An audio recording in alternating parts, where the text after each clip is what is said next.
This is NICU Babies Parent Support with Kathryn Whitaker, a podcast from Hand to Hold, a national nonprofit that provides free personalized support, resources, and community before, during, and after a NICU stay. My conversations here focus on education and personal stories with medical and hospital professionals, counselors, therapists, and NICU moms and dads from across the country. So whether you're preparing for a NICU stay, you're currently there, or you're months and years past your stay, you belong here. The NICU is hard. We're here to help. I'm your host, Kathryn Whitaker, the mom of 6 children, including my very own NICU baby, and I'm so grateful that you're here. Howdy, y'all, and welcome to a brand new season of the Hand to Hold NICU Babies Parent Support Podcast. So 2025 is here, and the theme this whole season, so there's 10 episodes, this is the first of 10, is finding your new normal. And I'm going to start with this. The one question that I hated more than, how is your son doing? That's a loaded question if you have a NICU baby. But the one question that I hated the most was, do things kind of feel like they're normal again? No, they do not feel normal. We are in a completely different place than we were when our son was hospitalized.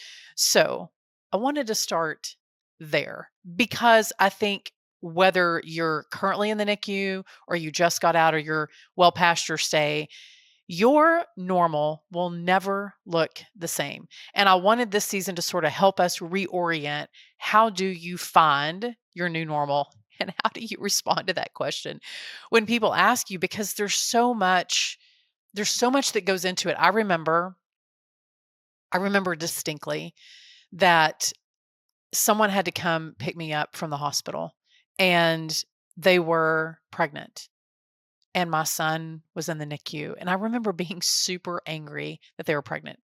It was completely irrational, I know, but it was really hard to be around quote unquote people that were living normal lives because our life felt so completely upside down.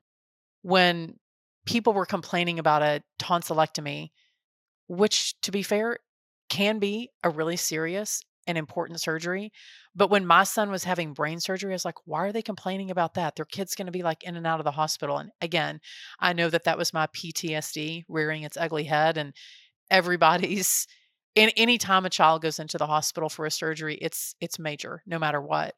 But my scope of what was critical and not critical, what was normal and what was not normal, totally got thrown on its head. And I really, really struggled to find my new normal.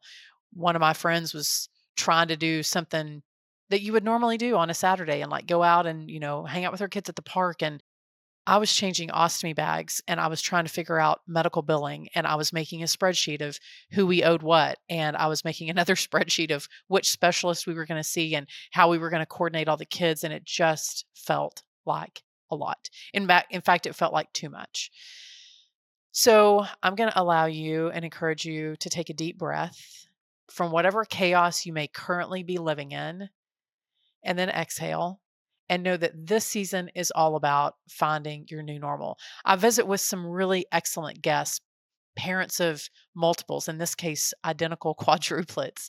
I talked to adoptive NICU moms that walked into the adoption space and thought they were going to adopt a baby and then found out, oh, now it's a NICU baby and what that meant for their family. I visit with an ER doctor who has had NICU experience. So she had a child in the NICU, but she's also kind of a big deal on social media. And she talks a lot about emergency rooms and how you can sort of navigate an emergency room. And I know that as a NICU parent, that may be a really scary place for you. Like you're really hyper focused on, is this serious or is this not serious? And I think Dr. Beachjim, or Dr. Martin is her real name, may sort of help you figure out, okay, so let's take a breath and what does a quote unquote normal ER visit look like? And let me walk you through that. So I wanted to have a wide variety of guests that sort of gave you glimpses into how people found their new normal. You may not have multiples. You may not be an adoptive NICU mom. You may not be a physician. But my guess is that there may be something in their story, some question that I ask and they answer it. And you're like, oh, there it is. That's what I needed to hear so that I can find, in my particular situation, my new normal. I can make peace with where we are. I can get to a better, more restful place. And we can, as a family, learn to thrive. And that was really the whole intention of this season, is that I wanted you to hear from other people that have been in deeply chaotic, very hard spaces, and that they were like, okay, now we're going to adapt, we're going to adjust, we're going to figure out what outlets we might need to pursue or do to help me process this.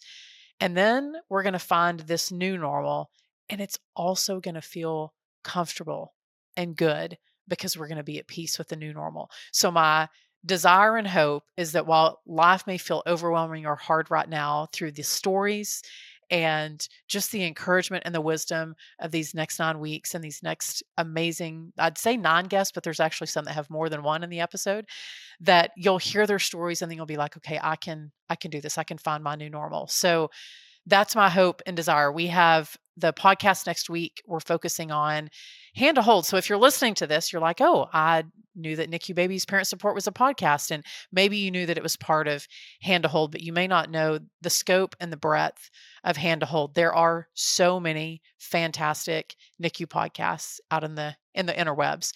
But I'm biased when I tell you that Hand to Hold is more than just a podcast. There's so much more that they offer you as a NICU parent than what you're hearing right now in your AirPods.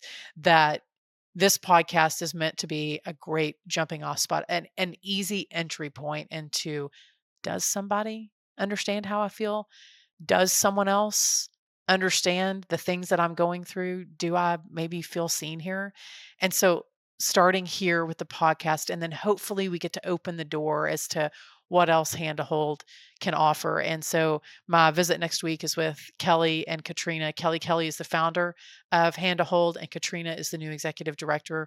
We're getting ready to make a big transition over to Katrina. I can assure you that it's in good hands. Katrina and I met a long time ago when our boys were in the neonatal intensive care unit at the Scrub and Sink. And so the vision for Hand to Hold is that it becomes even bigger and serves many more families who are going through, probably undoubtedly, one of the hardest things that you've ever done. So I love that we have this podcast, and I love that I have 9 episodes to share with you how to find your new normal. But what I love more is that Hand to Hold is so comprehensive and it offers so much more for y'all. So that'll be the episode next week. And I want you to just take a breath, moms and dads, caregivers, whoever you are that are taking care of a NICU baby. And if you're not the one taking care of a NICU baby, but you know somebody who is, I hope that you'll share this particular season with them, this finding where you were meant to be and thriving in that place. Let's do this together. So 9 more weeks, and actually it's going to be over the next several months. We'll drop them like we normally do on the first and the third Wednesday. I try to get them early in the morning, and I also try to really, as much as possible, keep them to about that 30-minute mark, because I know your time is valuable.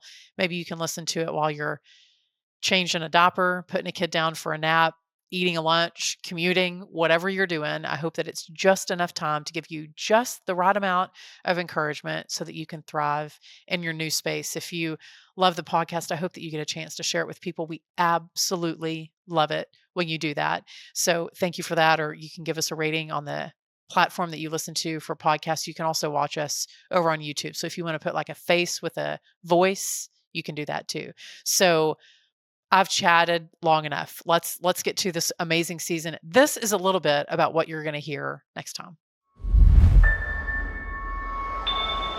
So we limped along for a while. I went to everyone I knew, everyone I could think of, and asked them to believe in me and believe in this. And it really was just that. It was a big idea and a business card. And